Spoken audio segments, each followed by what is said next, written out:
तो उसको तो तू बोल गाड़िया बोल निकाल देना वहां पे। बच्चा पीछे चले जा, पीछे चले जा।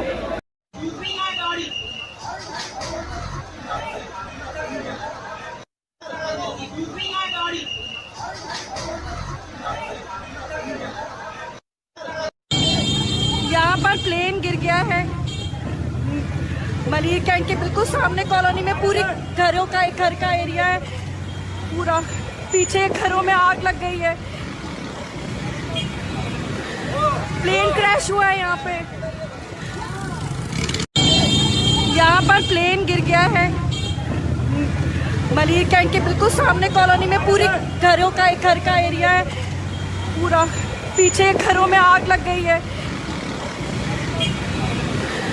प्लेन क्रैश हुआ है यहाँ पे।